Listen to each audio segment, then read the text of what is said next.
The Cotton Patch New Testament. Maybe you've heard of it, maybe you haven't. What in the world is the Cotton Patch New Testament?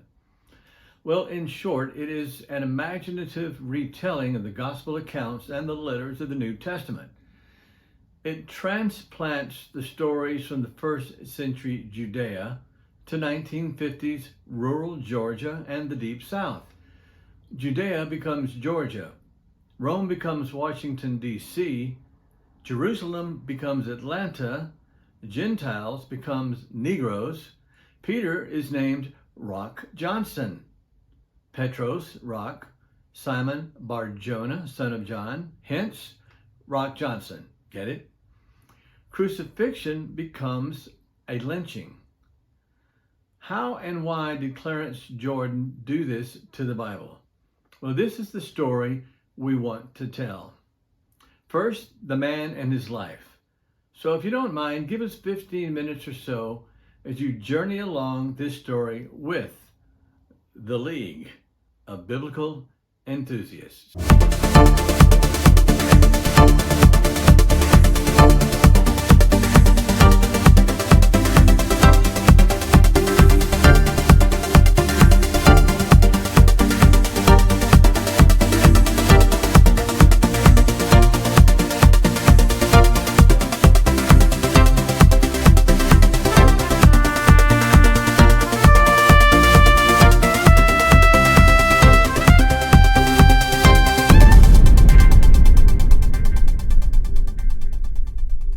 Wikipedia gives us some info regarding the life of Clarence L.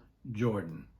Clarence Leonard Jordan, born July 29th, 1912, died October 29th, 1969, and lived 57 years, was an American farmer, social activist, New Testament Greek scholar, and author.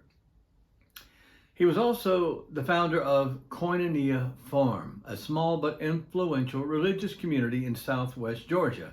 He was instrumental in the founding of Habitat for Humanity. Now, there's another story there to tell. He was the author of the Cotton Patch version of the New Testament. It is a paraphrase, if we can use that word loosely, and that is our subject for next week. Today, we concentrate on Clarence Jordan, the man and his life.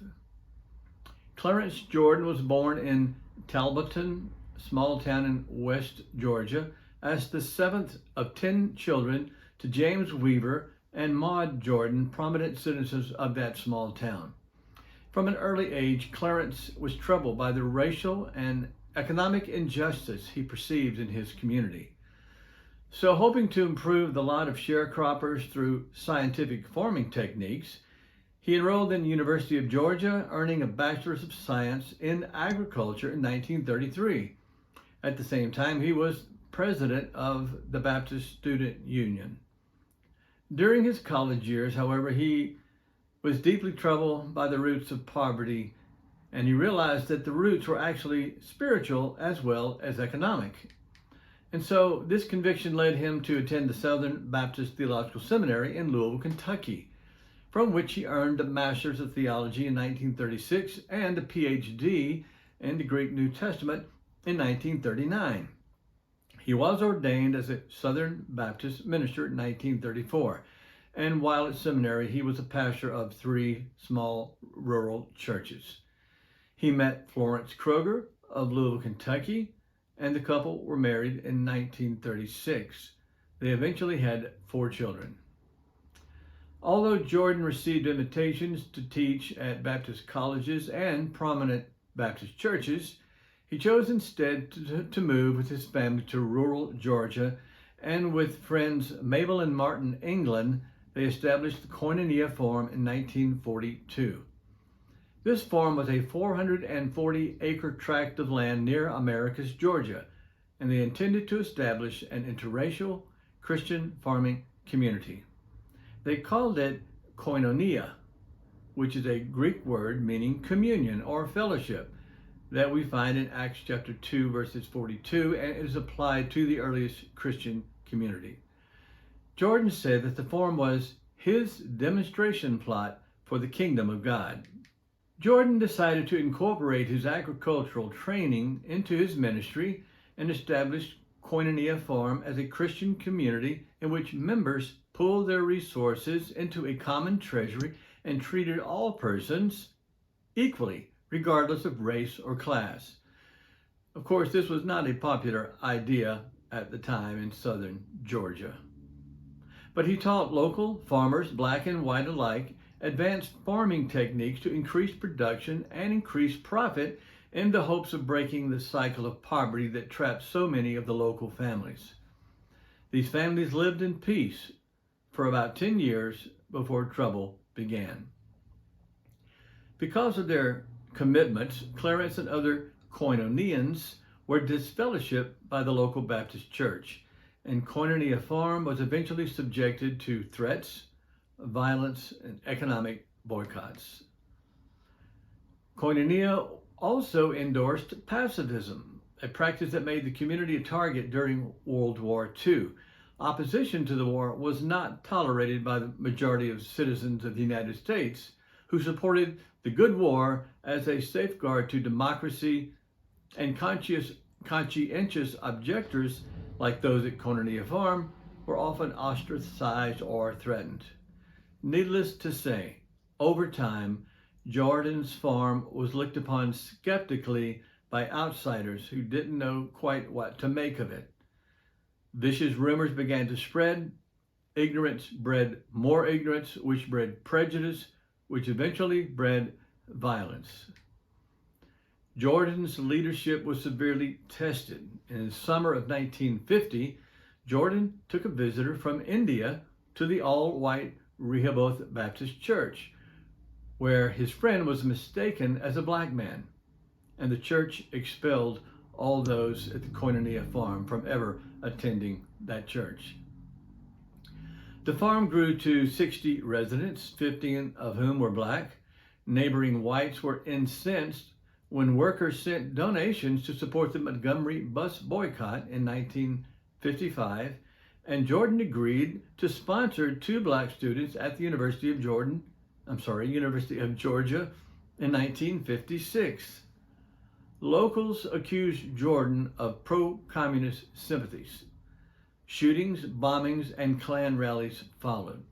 Boycotts of incoming supplies and outgoing products at the farm threatened economic extinction. Insurers canceled coverage. Jordan ultimately appealed to President Eisenhower, who referred the matter to J. Edgar Hoover. Federal and state officials investigated the farm, and they were classified as known race mixers and probable communists. When his farm insurance was canceled, Jordan consulted with Martin Luther King Jr. King invited Jordan to preach at Montgomery's Dexter Avenue Baptist Church in 1958. King called Jordan's messages profound and inspiring, the finest series we have had in our pastorate here in Dexter. But the charismatic leaders never forged a working relationship. King turned his dreams to the national stage, while Jordan struggled to keep his alive and the farm sustainable. By 1956, Coia Farm had grown from the original England and Jordan families to include approximately 60 people. Most of them were white Southern Baptists from areas outside of Georgia, but about 1/4 were black people from the local community. The decade of boycott and violence inflicted by the Ku Klux Klan and others eventually dismantled the community until only 2 families, including the Jordans, remained. At the height of the civil rights movement, Coia Farm was essentially dormant. The farm was about to close when new leadership and new ideas revived it. In 1969, Jordan and Millard Fuller, a businessman, reincorporated the farm into Coia Partners, and they instituted a low-cost, interest-free building program that eventually constructed 200 houses in Sumter County. The partners launched an ambitious but pragmatic, low-cost, interest-free housing program that eventually evolved into, guess what? Habitat for Humanity. Ever heard of it? Jordan led Coia Farm from 1942 through 1969. He also traveled widely as a speaker and translated much of the New Testament into the Cotton Patch versions, our subject for next week. Tom Key, an actor and playwright from Atlanta, Russell Trays, director and playwright from New York, transformed the Cotton Patch version of Matthew into the Cotton Patch Gospel, an off-Broadway musical with the score written by Harry Chapin. Remember Cats in the Cradle? That's him. Jordan died of a heart attack on October 29, 1969, while working on his Cotton Patch translation. His papers are now housed at the Hargret Rare Book and Manuscript Library at the University of Georgia. His wife Florence died of cancer at the farm on June 17, 1987, and she was buried with her husband at the Coia Farm. But their vision and mission lives on.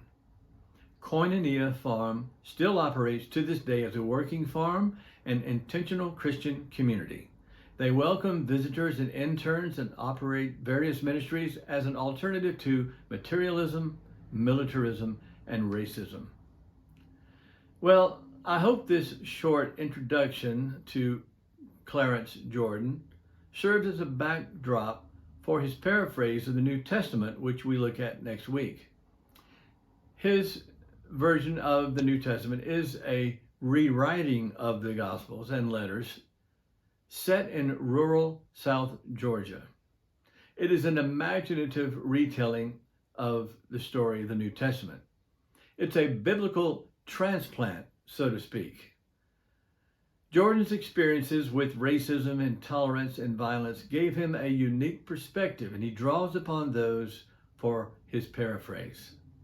So next week, we'll look at his Cotton Patch version and discover the many distinctive renderings it contains. It is quite an entertaining read, and in many ways very fresh, very vivid, even to this day. The weakness is, of course, since it is so localized, so distinct to rural southern Georgia, that in time it will lose its force. But some of it still retains, and we'll take a look at that next week. I hope you've enjoyed this short video about Clarence Jordan. If you have, and if you found these videos from the League of Biblical Enthusiasts helpful and educational, please like and subscribe and share this channel with others. So I bid you adieu until next week. We begin the Cotton Patch version as seen through the eyes of the League of Biblical Enthusiasts.